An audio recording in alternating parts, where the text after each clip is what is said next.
Hello beautiful people, it's Sindafam. Welcome to the channel. Today we're going to be checking this video and it's titled Princess Diana's Psychic Says Prince Harry asked her about his mother's passing. Okay,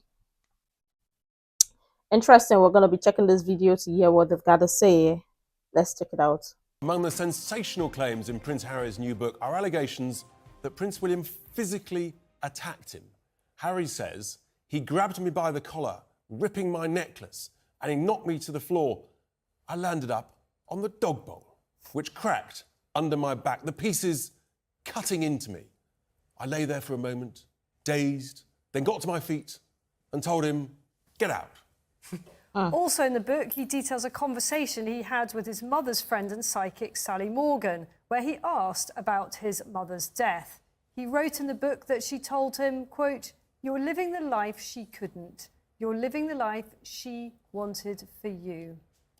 Well, Sally Morgan joins us now. Katie is still here. And also we've got psychologist Honey Lancaster-James down the line. Sally. Hello. Wow. Great to have you with us. What are your thoughts? Dear Harry. Well, where do we start? Yeah, I mean, well, to me, he is Dear Harry.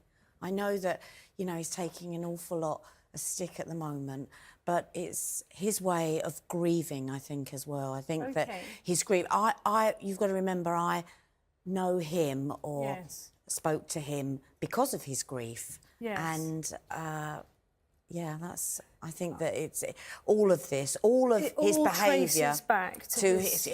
It all traces back to how they were not allowed, and I'm including William here. Yes. They were not allowed to grieve in the way that they wanted to for their mother. So I was fascinated to learn that Harry contacted you and he appeared in the conversation he had with you to be troubled about whether or not his mother's death was really an accident. Is that correct? Well, that was the first thing he said to me. What did he say? The first thing was, "Hello, how are you?"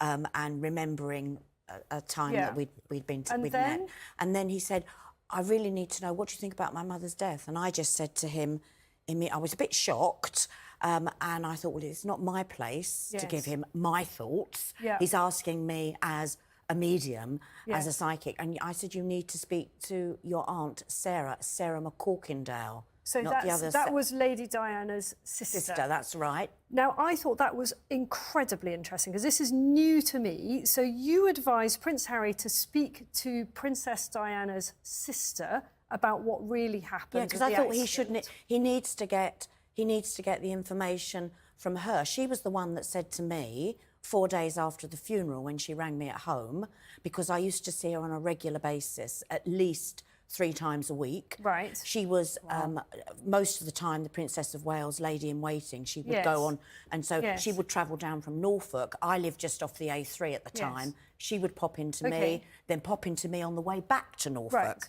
So, she rang me. We were very... 4 days after the funeral, and I was really shocked, because the first thing I said to him when I picked up the phone, what are you doing ringing me? You're grieving. Yeah. And she said, "Oh, Sally, there's a few things I just wanted to say to you." And she wanted to talk about a tape that, because every single reading is taped. Right. They took the tapes. Yes. And there was a tape that she was really interested in that they had listened to on the train on the way to Autrop. Yes. And so she spoke about that. And then she said to me, "What do you think happened?" And I said, "Well, it was an accident, wasn't it?" So just to be clear, then, Princess Diana's own sister, 4 days after the funeral, was questioning whether or not Princess Diana's death was truly an accident. Is that correct? Well, that's how, you see, I'm telling you what she said to me. We can make of it. I'm not saying you're not right, but when she said to me, will you promise me that you will always say her death was an accident? And I went, well, it was, wasn't it? And why would she say that to me? Let's go to... Wow. Okay. What are your thoughts about this? Because none of this is even making sense. Well, let's even talk about Harry. The fact that he wrote those details in his book Spare raised so many questions. Because who would do that in their right senses to their family? To their family. I mean, there are some information or some details or some things you would write about it. And yeah, let's say they were not allowed to grieve and all of that. But I mean, he's grown up to be an adult, not like he's a child no more.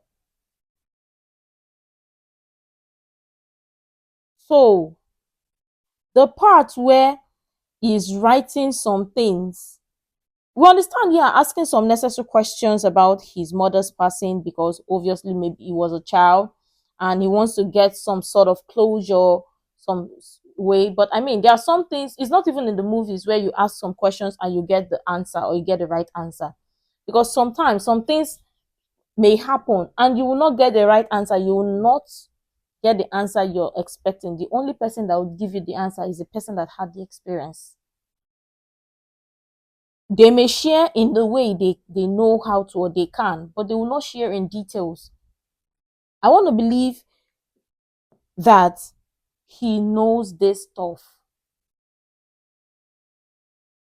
But the details is written in that book spare. His family can never recover from it.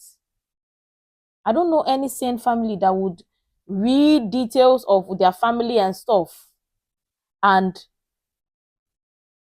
in public for that matter and act like, no, I mean, the person is just still grieving of something that happened years ago.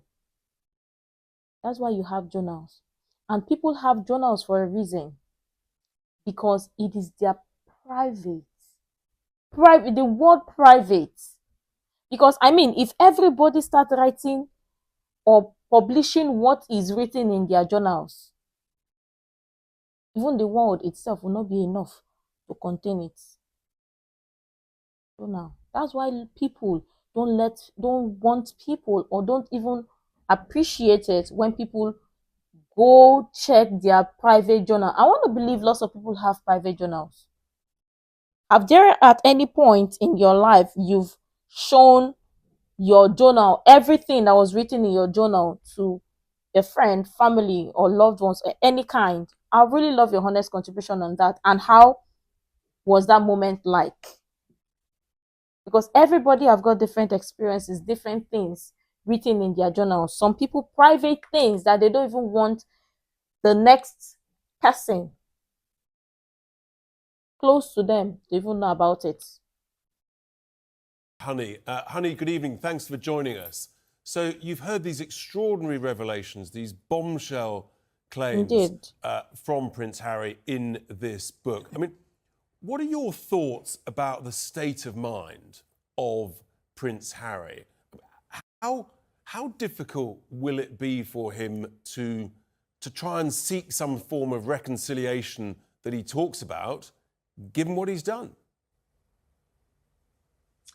Well, the truth is, I mean, I wouldn't like to comment on what his state of mind is at the moment. He's not my client. If he was my client, I have to say I wouldn't be giving any interviews at all. I'd be keeping that confidential. But what I can say, I mean, certainly the revelations of what has been printed in this new book have been coming thick and fast today. I mean, my phone has been off the hook. Everybody is talking about some of these allegations, some of the things that have been published.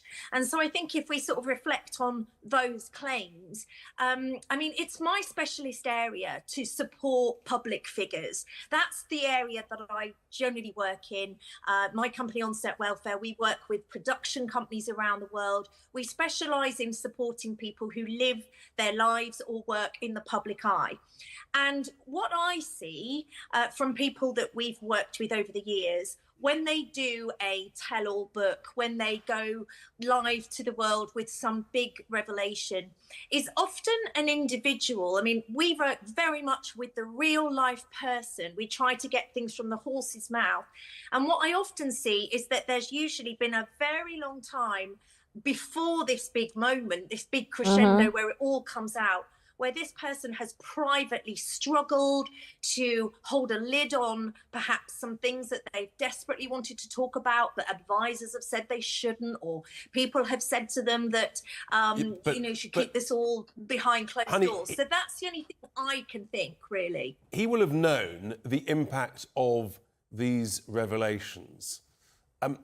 How will he be feeling now? It's going to be all over the world's newspapers for days and weeks. I mean, yes. How will they, as a couple, how will they cope with this? What will be the impact on them? Well, one thing I'd like to think is that they have support. And one thing that Harry and Meghan have been public about is that they do have mental health support. I think Harry has talked about that in his book as well, how he has a therapist or therapists, some people providing them with support. And I really hope that that is robust and confidential. There is a weird discrepancy, though, isn't there, honey? In the book, he talks about this extraordinary showdown with William, in which became physical. William allegedly knocked him to the ground, and the first person Harry says he called was his therapist, at the same time as having previously suggested that Meghan wasn't able to get a therapist because that wasn't the done thing in the royal family. How are we to reconcile these two conflicting narratives from him? Well, again, from my understanding about Meghan's comments about that was that at a particular time she wanted to go somewhere and get help. She says that she wasn't permitted to do that. I think that is different.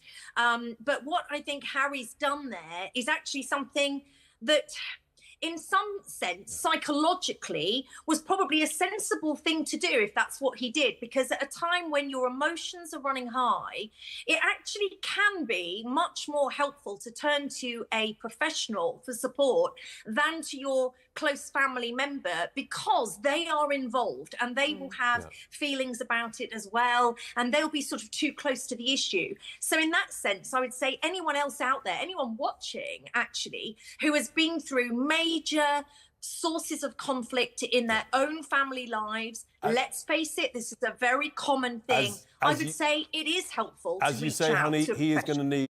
But let's even pause it here. You notice he has been dealing with this, his mother's passing, grieving and all of that, grieving privately. He did not write a book or talk about it publicly. But when he met her, when he met Meghan, that was when he realized it was an okay moment to talk about it publicly. He always respected his family and stuff. Everything that happened between him and his brother, he respected that. I mean, yeah, there is no family that does not have one feud or the other. Siblings, you would fight with your siblings. You and your siblings would have a moment. Sometimes you would have this feud. The both of you would go on for 2 days without speaking to each other and later reconcile. That is what siblings do. Or that is your sibling, because they are your family, they're your blood. Even friends, you would fight with your friends. You would reconcile. You would forgive each other. But how come he met just this one person and all of a sudden he saw seen reasons not to forgive his family, not to recognize his family, not to respect his family?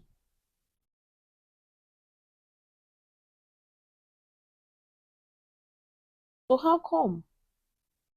Where is all of this coming from? I mean, everybody can see the footprints. Every goddamn body can see the footprint, because obviously he is not the only one that lost somebody. His brother too lost his mother. His father, the king, lost his wife.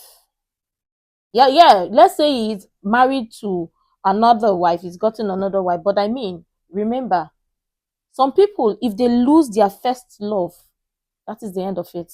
They will not go back again. Some people don't even remarry. And we know that for a fact. I want to believe one or two persons, and this is not trying to be insensitive in any point way. One or two persons must have lost one close family member, and they were told not to grieve some sort of way. Some people would grieve silently or like indoors privately. But the thing is, the difference here is some people don't talk about it because they don't want to relive that moment. So him writing this in his book, what in his mind, what does it mean? Or what does he know? That's if he knows what he's done. Because if he knows what he's done, which is more hurtful? The fact that people would read his book, or he would go back to the book and relive that experience. And what is he trying to do? Making his family relive the experience that they lost someone. His brother relived the moment that he lost his mother growing up. Or him. Because it is going to be forever. Because even if they say, okay, they throw the book away, it's still in people's memories. It's still in his memory. Maybe he will write another one. What do you think? And Meghan are going to need a lot of support. Thank you so much, honey, indeed. Sally, final thoughts. I mean, just on this extraordinary day. Completely extraordinary. I don't think there'll ever be a reconciliation with the brothers. It's never going to happen. I mean, and I think that it's so sad because one of the things that he said to me when I had that conversation, we spoke for a long, long time.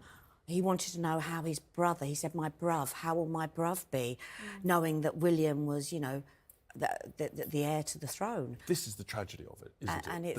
That he's probably permanently destroyed the closest relationship completely that the pair of them had. Yeah. And I think any form of reconciliation will be literally for the public eye, for just how it looks. I don't think it's going to have any depth to it. I mean, I very much respect what Honey had to say there, but I can't help feeling that too much therapy has been part of the problem here. You know, this is a young man who's been encouraged to share his feelings, to explore them all, and actually hasn't known the limits of keeping that within the confines of the consultation. Yeah, I mean, just some of this stuff, frankly, I don't think most of us want to hear. There's just so much. I don't want to know about him losing his virginity. All this sort of very personal detail. The stardust off everything. Is there any prospect that actually that'll in some way endear him to people? Yeah, no, I don't want to think. No one wants to think of him as being used like a stand. Are we being a bit old? I mean, oh, you speak for yourself. Thank you. You're a bit old. Dear, oh dear. Dear, oh dear. Because indeed, some of those things people don't want to hear. Let's even look at this. Because think of other people who's lost their parents when they were very little or when they were young. If they read that book, they would also reminisce on the times where they were alone. At least his own, even have families surrounded or people surrounded. Some people that they have nobody. He's not even thinking of the consequences or repercussion. Well, do they really think of it? That's a question. They don't even think of the after effects this does or this will do to his family in years to come, because it is now. His kids are going to grow up. One way or the other, the book is still going to remain. Even if they like, they tear it somewhere. Or let's say they don't publish it no more. It will be in the library somewhere. And very soon, when their kids grow up, they will read through it. Because those kids, those are the things that they want to hear about their parents or their father. Because what is written, so let me get this straight. So the book, writing that book, what was the aim? What was the aim of writing that book? Because I am not understanding. Who does that to their family in their right senses? Well, let me know what you think. I'm sure tons of people have interesting things to share. I would really love to share that and share the useful information you think might be really helpful. Make sure to like, comment, and subscribe and all of that stuff. And until next time, see you in the next video.